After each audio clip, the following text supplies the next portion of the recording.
Hey guys, welcome to Alchemist. So today we are going to discuss the second part of our memory based question. So if you didn't watch our first part, then you can click on the I button and where you will get the link. Here the most beneficial part is we are also mentioning the marks of the questions. So you can check your correct answers and add up your marks and calculate your total marks or around marks, how many marks you will get in the final exam, right? So the questions is find out the correct statement, or there is a four statements are there in which you will get idea that how to solve this question by the only one sentence, that is the B2H6 point group is D2D. So the point group of D2D is not point group of B2H6 is not D2D, the point group of B2H6 is D2H.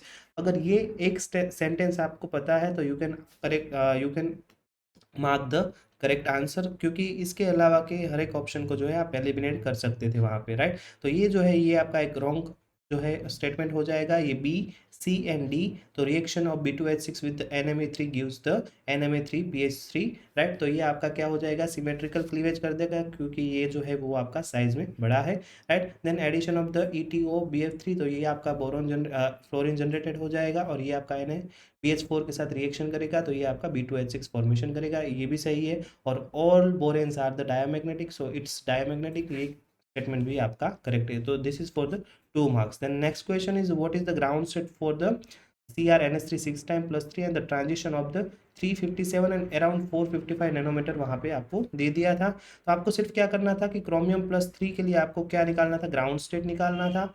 और ground state निकलने के बाद आपको वहाँ पे transition जो मिलेंगे, right, आपको वहाँ पे ट्रांजिशन जो मिलेंगे उनका आपको फ्रीक्वेंसी पता होना चाहिए। तो यहाँ पे आपका A2G ग्राउंड टर्म सिंबल निकलता है, फिर आपका T2G, फिर यहाँ पे आपका T1GF, और फिर ये जो ऊपर वाला है ये आपका हो जाएगा T1GP। तो यहाँ पे आपको पता है कि फर्स्ट ट्रांजिशन की फ्रीक्वेंसी सबसे कम होती है, फिर सेकंड की और फिर थर्ड की। तो यहाँ पे आपको जो है 357 जो है वो आपकी लिस्ट फ्रीक्वेंसी है और 450 जो है वो आपकी सेकेंड लिस्ट फ्रीक्वेंसी है। So the first transition is 4A2G to T2G and second is the 4A2G to T1G. So the correct option is this and this is for your 4 mark, right? Then next question is, तो यहाँ पे आपको सिर्फ geometry find out करनी थी। तो यहाँ पे आपको सिर्फ टोटल वैलेंस इलेक्ट्रॉन अगर आप निकाल लोगे तो you will get the geometry. तो यहाँ पे आपके 86 बनेंगे, यहाँ पे आपके 90 बनेंगे और यहाँ पे आपके जो है 80 कितने बनेंगे, ऑस्मियम 4 CS4 60 62 64। तो यहाँ पे आपके 64 बनेंगे। तो ये octahedral trigonal prismatic and square planar and this is for the 4 mark, right. Then correct order of the energy levels of the splitting of the TPP molecule, और यहाँ पे आपको क्या दे दिया है, ML5 मतलब क्या हो जाएगा कि वहाँ पे पांचों के पांचों लिगेंड जो है वो सेम टू सेम है। तो सेम टू सेम है तो वहाँ पे आपका जो है पॉइंट ग्रुप हो जाएगा D3H।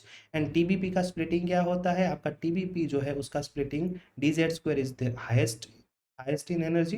फिर यहाँ पे आपका DXZ, और यहाँ पे आपका DX² - Y² and DXY, right. तो this is the correct order, DZ² सबसे ज्यादा, फिर DX² - Y² DXY, DXZ and DYZ। तो this is also for the 4 marks।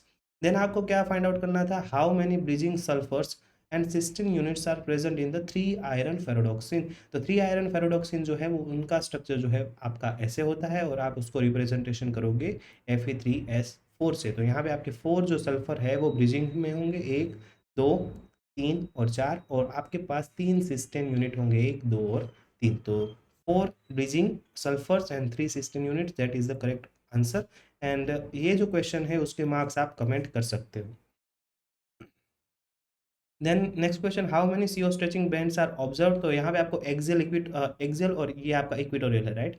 Excel, equatorial and facial and meridional के लिए आपको कितने कितने स्ट्रेचिंग फ्रीक्वेंसी मिलेंगे, ये आपके 4 mark के लिए क्वेश्चन था। तो आंसर जो है वो आपका ए के लिए एक्सियल में 3 स्ट्रेचिंग फ्रीक्वेंसी, और इक्वेटोरियल के लिए 4, और फेशियल मेरिडियनल में फेशियल के लिए 2 और मेरिडियनल के लिए जो है 3 आपको स्ट्रेचिंग फ्रीक्वेंसी के बैंड्स मिलेंगे। सो अगर आपको आंसर चाहिए तो पोज करके वीडियो आप देख सकते हो, राइट। यहाँ पे सॉल्यूशन भी लिखा हुआ है, this is for the 4 marks। Then next question जो है वहाँ पे क्या था, which of the molecule is microwave inactive and IR active. तो यहाँ पे आपको सिर्फ कंडीशंस पता थी तो आप इजीली आंसर कर सकते हो। For microwave there is a permanent dipole moment is required and for IR activity in your molecule there is a temporary dipole moment is required. तो ये इतनी चीजें अगर आपको पता है तो चार ऑप्शन में से ये तो डायटोमिक मॉलिक्यूल हो गया, तो यहाँ पे ये आईआर इनएक्टिव हो जाएगा, बट होना क्या चाहिए आईआर एक्टिव, तो ये ऑप्शन आपका कैंसिल आउट हो जाएगा। और ये दोनों जो है ये आपके परमानेंट डाइपोल मोमेंट शो करते हैं, तो वो आपके माइक्रोवेव जो है क्या हो जाएंगे, एक्टिव हो जाएंगे। और आपको पूछा क्या है, माइक्रोवेव इनएक्टिव होना चाहिए। सो फिर सिर्फ आपका ये ऑप्शन बचता है। तो if you go through the elimination method तो you will find the answer very easily. तो ये आपका 4 मार्क के लिए पूछा गया क्वेश्चन था।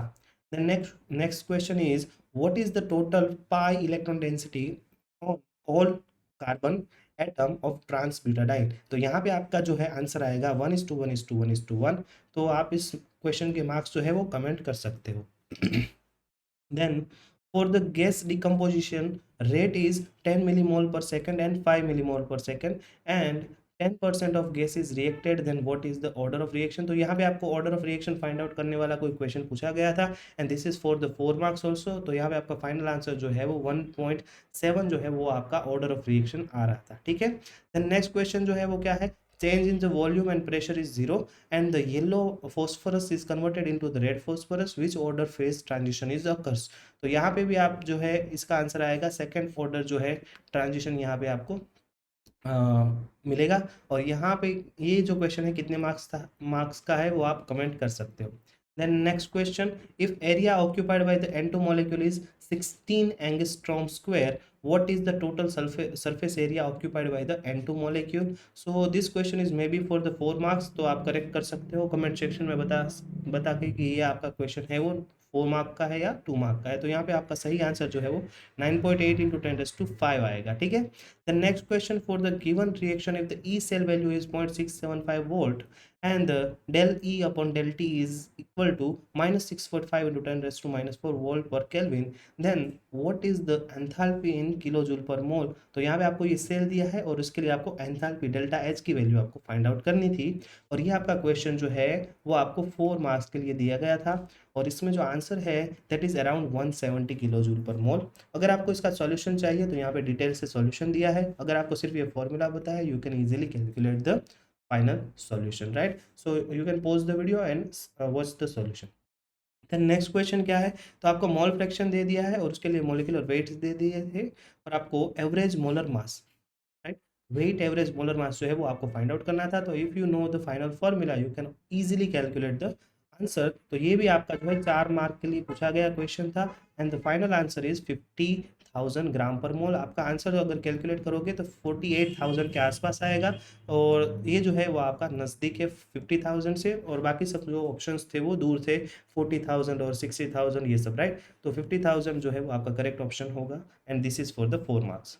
देन नेक्स्ट क्वेश्चन जो है वो आपका क्या था, वहाँ पे आपको ये इक्वेशन दे दिया था, आपको एक्टिवेशन एनर्जी फाइंड आउट करना था। तो आयरनेस इक्वेशन का अगर आप सिंप्लीफिकेशन करोगे, राइट, तो पहले अगर बच्चों ने गलती किया होगा तो यहीं पे किया होगा कि यहाँ पे आपका ln के फॉर्म में है, अगर आप log के फॉर्म में कन्वर्ट करोगे तो आपको 2.303 से जो है इसको डिवाइड करना होगा। So final answer is around 190 kilojoule per mole, and this is for the 4 marks. And then next question, cis to trans form में जो है आपका वहाँ पे कॉम्प्लेक्स जो है कन्वर्ट हो रहा था, वहाँ पे आपको K1 दे दिया था, फिर आपको K जो है वो आपका इक्विलिब्रियम कांस्टेंट आपको दे दिया था।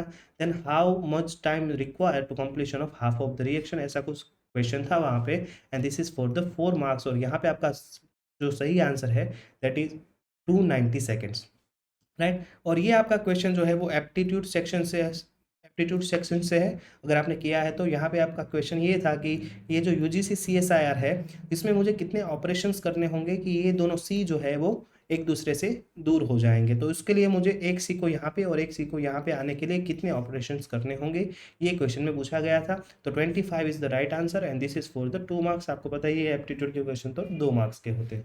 फिर यहाँ पे 2 क्वेश्चन जो है इसके मार्क्स अभी मुझे याद नहीं है, अगर आपको याद है तो कमेंट सेक्शन में आप बता सकते हो। What is the number of degree of freedom when 3 phases of 2 component system are in the equilibrium. तो यहाँ पे आपका आंसर जो है वो 0 आएगा, and for 1 component system maximum number of phase, for 1 component system maximum number of phase is equal to 3, that is the correct answer, right. तो यहाँ पे इस क्वेश्चन में थोड़ा सा डाउट है, अगर आपको इसका कोई रेफरेंस या फिर कुछ मिलेगा, अगर मुझे भी मिलेगा तो हम डिस्कस करेंगे। ठीक है, सो कमेंट सेक्शन में आपके कितने टोटल मार्क्स हो रहे हैं या फिर कितने टेंटेटिव मार्क्स हो रहे हैं, आप कमेंट सेक्शन में डाल सकते हो, so we can predict the final cut off. तो मेरे हिसाब से तो कट ऑफ जो है वो 105 टू 110 के बीच में ही रहनी चाहिए, तो मॉडरेट टाइप पेपर था। ठीक है, so I hope you will get the information from this video and subscribe our channel for more videos like this. Thank you for watching.